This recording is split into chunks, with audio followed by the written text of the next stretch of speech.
Assalamualaikum warahmatullahi wabarakatuh. Perkenalkan, nama saya Ahmad Ismirobi dari Tadris Bahasa Inggris semester 2. Pada kesempatan kali ini saya akan menjelaskan dasar tujuan dan manfaat tasawuf. Sumber ajaran tasawuf bermula dari ajaran agama Islam sendiri, yaitu Al-Quran dan hadis.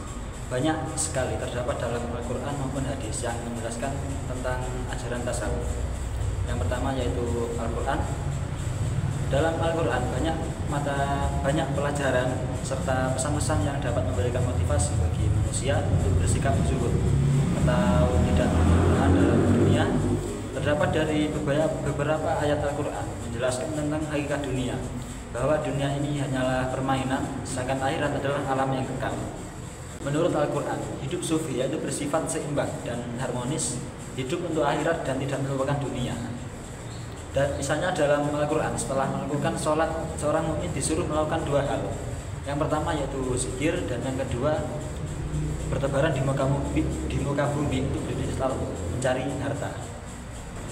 Keseimbangan hidup yang ada dalam Al-Quran harus menjadi gaya hidup setiap muslim. Di satu pihak, Al-Quran mendorong kasab, usaha mencari kehidupan duniawi, dan membenarkan menikmati kenikmatan duniawi secara wajar. Di pihak lain, Al-Quran menekankan bahwa apa yang ada pada Allah, baik pahala maupun ridhonya, jauh lebih berharga daripada dunia. Kaum sufi berusaha untuk senantiasa takarrub atau dekat kepada Allah.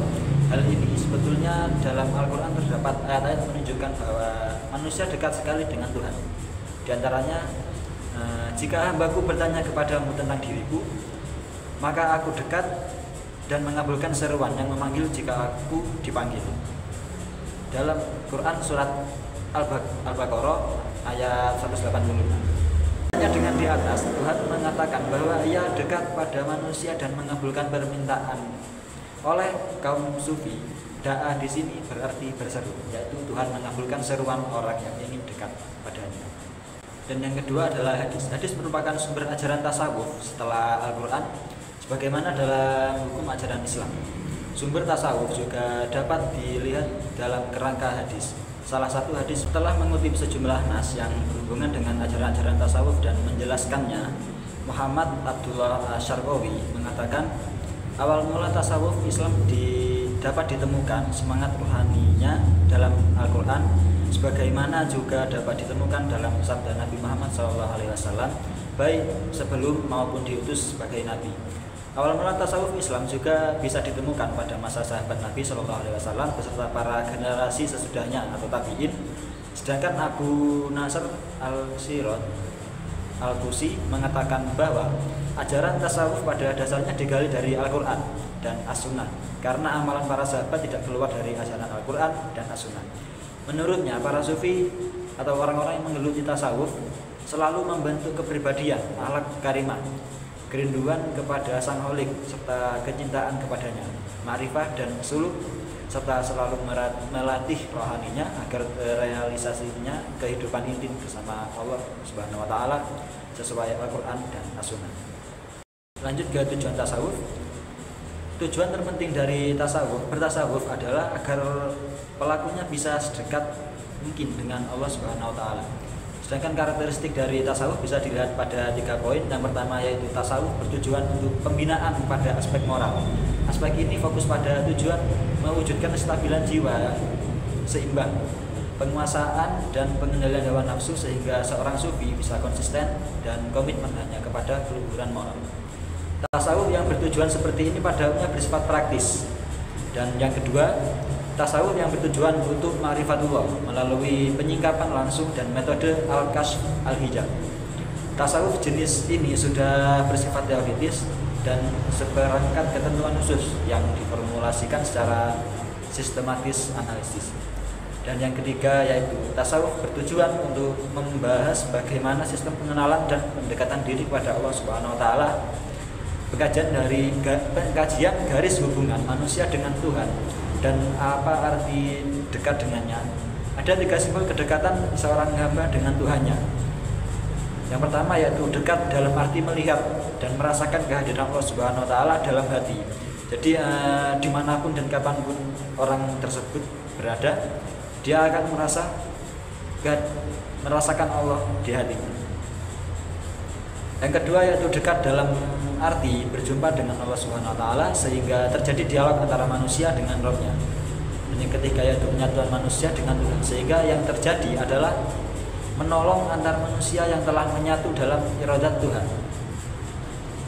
Dari pandangan barusan tentang tujuan secara umum, perlunya seseorang bertasawuf terlihat adanya keragaman tujuan tersebut.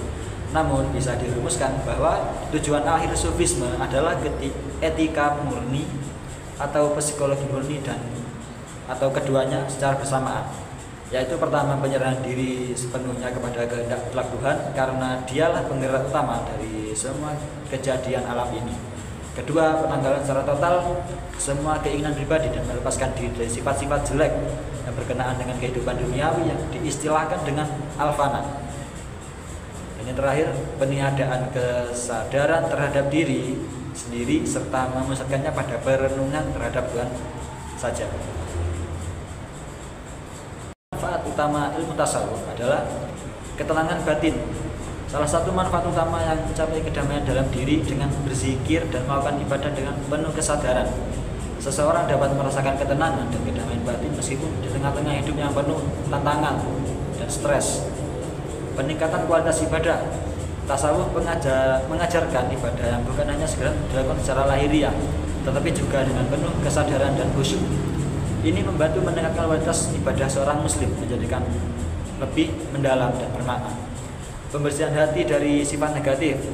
Dengan melakukan ini, dengan melakukan pembersihan hati dari sifat negatif dan zikir, seseorang dapat membersihkan hatinya dari sifat-sifat negatif,